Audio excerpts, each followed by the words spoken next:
انت عارف ان في نوع تسويق واحد ممكن يضاعف أرباحك من غير ما تزود ميزانية الإعلان؟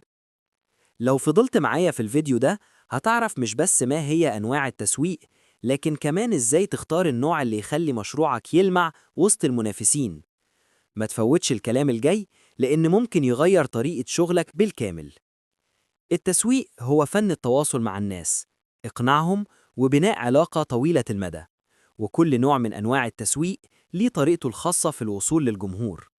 التسويق التقليدي هو الجد الكبير لكل أنواع التسويق اللي نعرفها دلوقتي: الإعلانات في الجرايد والمجلات، الإعلانات التلفزيونية والراديو، اللوحات الإعلانية في الشوارع، توزيع منشورات وكتيبات.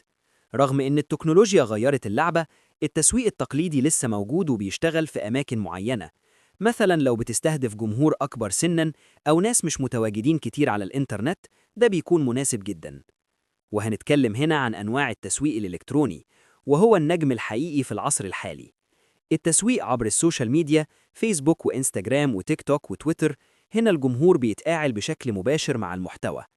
التسويق عبر البريد الإلكتروني، رسائل بتوصل للعميل مباشرة فيها عروض أو محتوى مفيد. تحسين محركات البحث SEO، إنك تخلي موقعك يظهر في أول نتائج جوجل لما حد يبحث. الإعلانات المدفوعة PPC، إعلانات بتدفع مقابل كل نقرة أو ظهور. والتسويق الإلكتروني بيدي فرصة للشركات الصغيرة إنها تنافس الكبيرة، لأن التكلفة أقل والنتائج أسرع. وهقولك دلوقتي أنواع التسويق بالمحتوى. هنا بقى اللعبة مختلفة. الفكرة مش إنك تبيع مباشرة، لكن إنك تقدم قيمة للناس من خلال كتابة مقالات تعليمية أو ترفيهية، إنتاج فيديوهات قصيرة أو طويلة، بودكاست بيحكي قصص أو بيشرح أفكار، إنفوجرافيك بيبسط المعلومات. وهنا بيظهر دور مهم جدا وهو وظيفة كوبي رايتر. الكوبي رايتر هو الشخص اللي بيكتب نصوص جذابة تخلي القارئ يكمل للآخر وتخليه يتفاعل أو يشتري. ومفيش نوع واحد هو الأفضل للجميع، لكن نقدر نقول لو جمهورك شباب وبيحب السوشيال ميديا، يبقى التسويق الإلكتروني هو الأفضل. ولو عايز تبني ثقة طويلة المدى، يبقى التسويق بالمحتوى هو الملك. ولو بتستهدف ناس مش متواجدين أونلاين، التسويق التقليدي ممكن يكون مناسب. وهقولك دلوقتي قصص واقعية من السوق المصري. الشركات الصغيرة بدأت تعتمد على أنواع التسويق الإلكتروني من خلال إنستجرام، وده خلاهم يوصلوا لجمهور أكبر من اللي كانوا متخيلينه.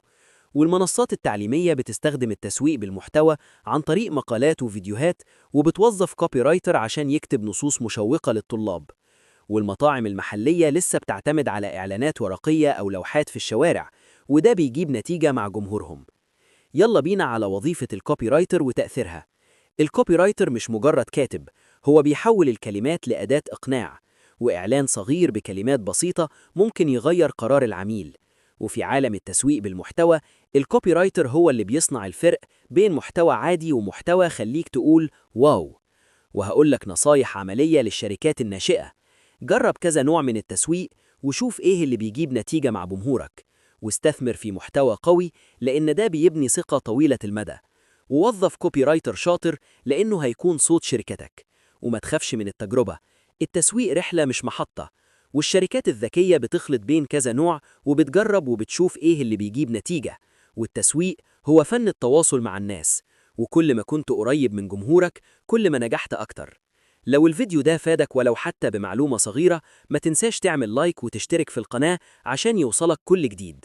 وشاركوا مع أصحابك اللي محتاجين يعرفوا أكتر عن أنواع التسويق، يمكن كلمة واحدة تغير مستقبلهم.